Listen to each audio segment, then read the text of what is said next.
আমি মেডিকেলে পড়ি না, কোনো মেডিকেল স্টুডেন্টও না। তোমার মিথ্যা বলে বিয়ে করছে। বিশেষ ক্যাডারও না। না, আমি কিছুই না।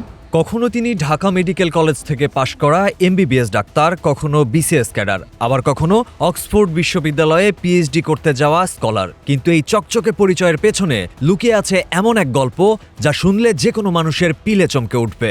তুমি বলো, এখানে বলো, ভিডিওতে বলো। না না, অফ করে এমনি নরমালি কথা বলি।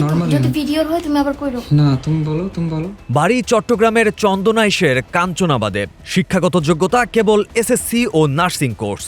অথচ তার রূপ ও অভিনয়ের জাদুতে ফাঁদে পড়েছেন দেশের স্বনামধন্য ডাক্তার, ইঞ্জিনিয়ার থেকে শুরু করে বিসিএস ক্যাডার পর্যন্ত। বলছি অনামিকা রয়ের কথা। প্রতারণার জাল বিছাতে নিজের নাম পরিবর্তন করে রেখেছেন ফারিয়া জান্নাত শুভা। ভালোবাসার টানে ধর্ম পরিবর্তনের মিথ্যা গল্প ছড়িয়ে জয় করেছেন একের পর এক ভুক্তভোগীর মন ও সহানুভূতি।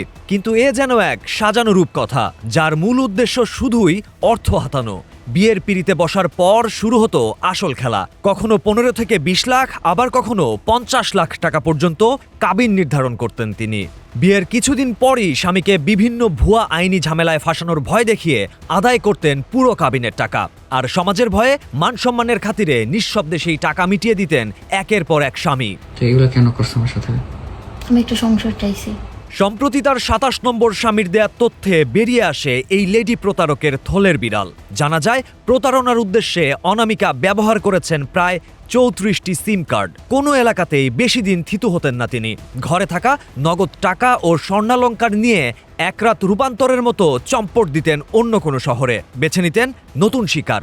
ধর্মপ্রাণ ও নেককার বান্দার রূপ ধরে ঢেকে রাখতেন নিজের চতুর অপরাধের খোলস। আমার কোনো ক্ষতি করার ইন্টেনশন নাই। তোমাকে পুলিশে দিতে পারো। ডাক্তার, ইঞ্জিনিয়ার ও বিসিএস ক্যাডারের মতো শিক্ষিত ও সচেতন ব্যক্তিদেরও চোখ এড়িয়ে বছরের পর বছর কিভাবে এই প্রতারণার জাল চলল তা এখন বড় প্রশ্ন। বিশেষ করে চট্টগ্রামের যুবকদের জন্য এই ঘটনা একটি বড় সতর্কবার্তা।